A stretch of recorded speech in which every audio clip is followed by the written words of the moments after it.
Selamat malam Ibu Bapa kekasih Tuhan Yesus Kristus.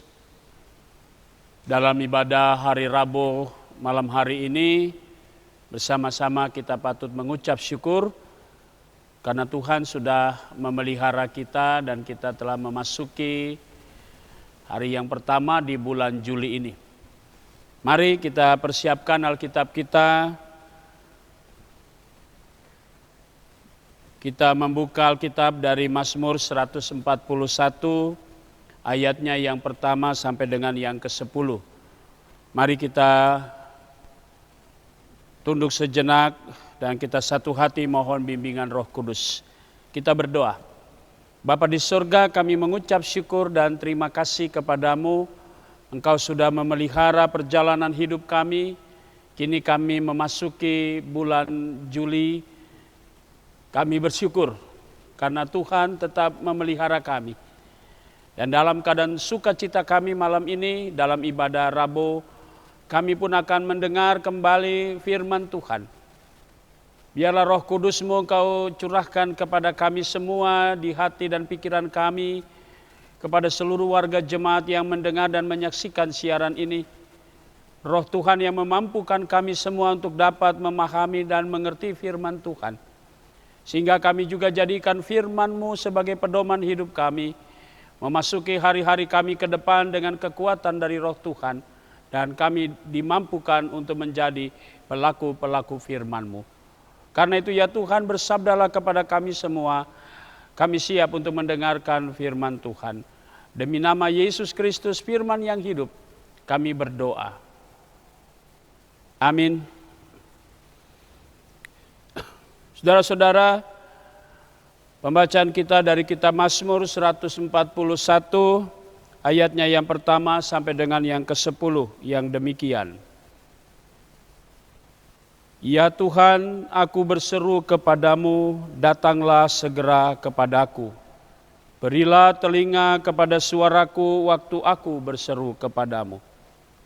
Biarlah doaku adalah bagimu, seperti persembahan ukupan, dan tanganku yang terangkat seperti persembahan korban pada waktu petang.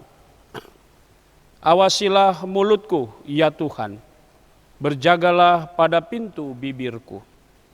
Jangan condongkan hatiku kepada yang jahat, untuk melakukan perbuatan-perbuatan yang fasik, bersama-sama dengan orang-orang yang melakukan kejahatan.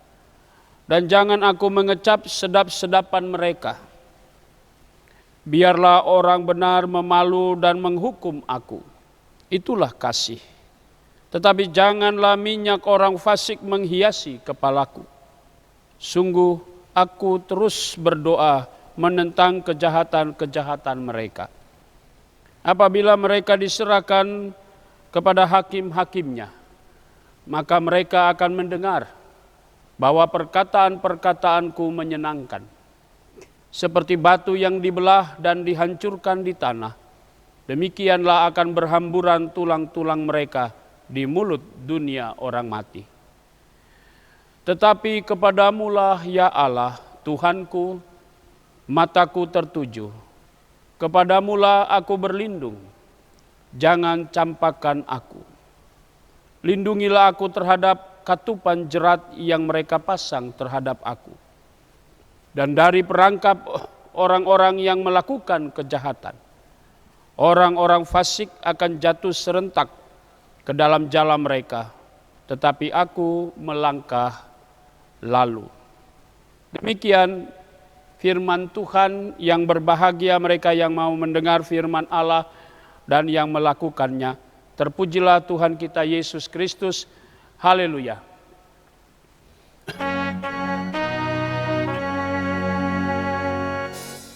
Haleluya, haleluya, haleluya.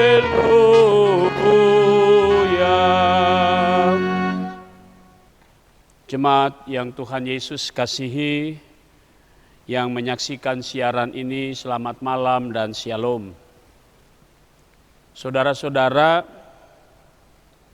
kalaupun kita bertanya atau orang bertanya kepada kita, Pernahkah kita berada dalam situasi yang membuat kita berada pada titik yang paling terendah dalam hidup ini?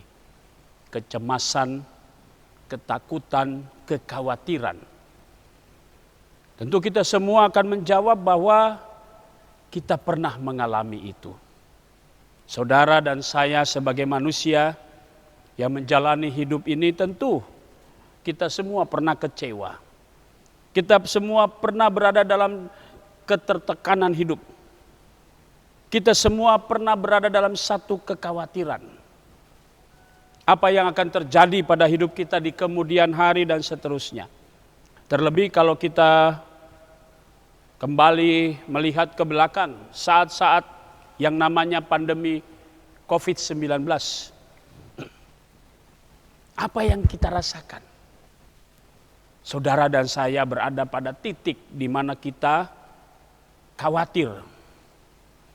Kekhawatiran kita adalah hal yang wajar. Kenapa? Karena kita tidak tahu dengan pasti bagaimana bentuk, bagaimana ciri-ciri dari virus itu, bagaimana virus itu dapat dilihat dengan mata, apakah dia dekat dengan kita dan seterusnya. Lalu yang paling penting lagi dikatakan, kapan ini berakhir? Saudara-saudara yang Tuhan Yesus kasihi, kekhawatiran, ketakutan sering datang kepada kita, lalu pertanyaan berikutnya muncul. Kalau kita ada dalam ketakutan dan kekhawatiran, lalu sikap kita bagaimana? Mencari teman untuk menjadi penghibur, mencari sahabat untuk supaya bisa menenangkan hati kita di tengah-tengah kekhawatiran. Atau mungkin pertanyaannya kepada kita semua, pada saat itu benarkah saudara dan saya mencari Tuhan? Nah, saudara-saudara yang Tuhan Yesus kasihi, kalau kita mau jujur saja, mungkin upaya untuk mencari Tuhan itu baru jawaban yang paling terakhir. Kalau kita berusaha untuk mencari teman dan teman ternyata tidak dapat menghibur kita, karena yang kita lihat itu, yang kita mau itu orang yang atau sesuatu yang di depan mata kita, sehingga kita bisa mengungkapkan segala ketakutan dan kekhawatiran kita. Sahabat, teman dekat, saudara dan sebagainya. Nah, kalau mereka tidak menjawab ketakutan dan kekhawatiran kita, baru yang paling terakhir kita mengatakan kita cari Tuhan. Nah, saudara-saudara yang Tuhan Yesus kasihi, saya meninggalkan situasi yang mungkin saja ada pada saudara dan saya, atau mungkin juga kita tidak pernah mengalami itu. Mari kita lihat kembali dalam bacaan kita. Kita Mazmur sangat kaya sekali. Kaya bukan saja karena dia berisi puji-pujian, nyanyian dan sebagainya. Tetapi juga ada bagian-bagian dari kitab Mazmur ini menggambarkan ungkapan seseorang, dalam hal ini pemazmur. Kalau kita katakan ini dari Daud. Kenapa? Karena langsung ditulis Mazmur Daud. Ada apa? Daud dalam perjalanan hidupnya kita bisa lihat, dan semua yang dia tulis mencerminkan kehidupan dia, atau memberikan gambaran bagaimana kedekatan dia dengan Tuhan. Kali ini kita membaca bagian yang lain dari sebuah kitab Mazmur, yaitu doa. Diawali dengan kalimat demikian, "Ya Tuhan, aku berseru kepadamu, datanglah segera kepadaku." Jadi kita mau katakan apa yang diungkapkan dari kalimat tadi, seakan-akan Daud merasa ditinggalkan atau dia sedang sendiri dalam menghadapi tekanan yang begitu hebat. Entah itu musuh, entah itu orang terdekat, entah siapapun yang berusaha untuk menjatuhkan Daud. Karena itu dia memanggil Tuhan, "Ya Tuhan, aku berseru kepadamu, datanglah segera." Kata segera itu berarti ada satu ungkapan keterdesakan Daud memohon kepada Tuhan.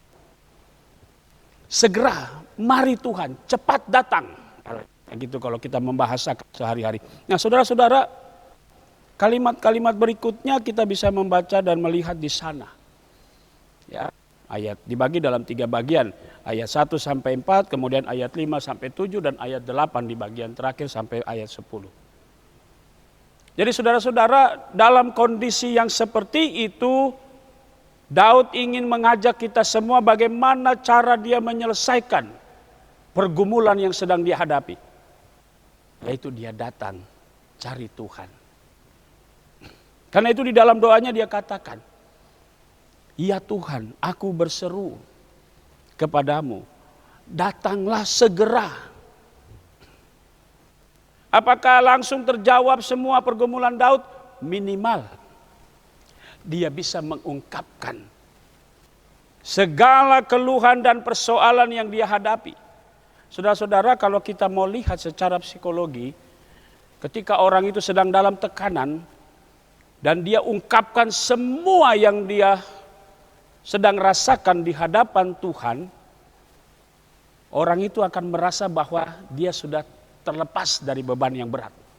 Kenapa? Karena kesimpulan tadi yang kita mau katakan, Daud mencari Tuhan. Tak kuncinya adalah cari Tuhan. Bagaimana kita berupaya untuk mencari Tuhan? Tinggal sekarang kita merefleksikan dalam hidup saudara. Daud hanya bisa mengatakan dia mencari Tuhan, begitu dekatnya Tuhan dengan dia, karena itu dia masuk dan dia berdoa. Dan dia katakan, "Aku berseru, berilah telinga kepada suaraku, waktu aku berseru kepadamu." Saudara-saudara, ungkapan Daud ini ketika kita berdoa sama seperti saya sedang berbicara sama saudara atau saudara berbicara dengan saya, kita kedua belah pihak, yang satu mendengar, yang satu mengucapkan semua keluh kesahnya. Nah, saudara-saudara, mari kita lihat di sana. Daud melihat Tuhan sebagai seorang yang mau mendengar. Dia menempatkan Tuhan itu sebagai orang yang benar-benar mendengar. Dan bukan hanya mendengar, dia mencurahkan, berarti dia percaya ada jawaban di sana. Mari kita coba refleksikan itu dalam hidup kita. Kapan dan di mana dan bagaimana saudara dan saya mencari Tuhan? Daud telah memberikan jawaban, yaitu dengan doa. Yesus hanya mengatakan dalam Injil Matius, "Masuklah ke dalam kamarmu dan berdoalah pada Tuhan." Jadi saudara-saudara, sebenarnya kita punya waktu yang banyak untuk dapat bertemu dengan Tuhan. Dan kesempatan itu ada diberikan buat saudara dan saya. Terlebih lagi dalam situasi seperti sekarang ini. Saudara dan saya, jelas kita sekian lama, kita masih terus dihantui yang namanya pandemi COVID-19. Kita semua takut untuk bersosialisasi, kita takut untuk bergerak dan seterusnya. Mari kita coba belajar dari pemazmur untuk coba menenangkan diri dulu. Makanya pemerintah untuk mengatakan jangan panik, tenang. Bagaimana kita bisa tenang? Cari Tuhan. Dengan Tuhanlah kita bisa mendapatkan ketenangan, dan dengan ketenanganlah kita bisa menapaki hari-hari kita. Dan itu sudah terbukti. Kurang lebih kita sudah berjalan hampir 4 bulan. Dan kita sudah melihat suasananya bagaimana Tuhan bekerja dalam hidup saudara. Dan dia bisa mengangkat secara perlahan-lahan segala persoalan kita. Sehingga kita selalu mengatakan, saudara, bahwa sekarang kita bisa begini karena apa? Karena Tuhan. Kita selalu mendengar sebuah pujian yang dahulu mungkin sangat populer. Cari apa di dalam dunia? Orang bilang, cari dunia kita binasa. Tapi cari Tuhan kita dapat jawaban. Nah saudaraku, firman Tuhan hari ini memberikan gambaran buat kita semua. Kalau saudara masih ingin tetap bertahan dalam hidup ini, ingin bisa stabil dalam menghadapi semua situasi sekarang ini, cari Tuhan. Kata kuncinya, cari Tuhan. Bagaimana caranya? Saudara dan saya tahu. Kata Yesus, masuklah ke dalam kamarmu dan berdoalah, lalu mintalah, maka Tuhan pun akan datang buat saudara. Jadi hidup kita di tengah-tengah kesulitan, di tengah-tengah kesukaran apapun, kata kuncinya cari Tuhan. Pertanyaan terakhir, benarkah saudara dalam situasi sekarang ini mencari Tuhan? Saudaraku, hanya saudara yang bisa jawab itu. Bahwa di tengah situasi ini kita diajak untuk mencari Tuhan. Carilah Tuhan, maka Dia akan mendapatkan kita semua. Amin.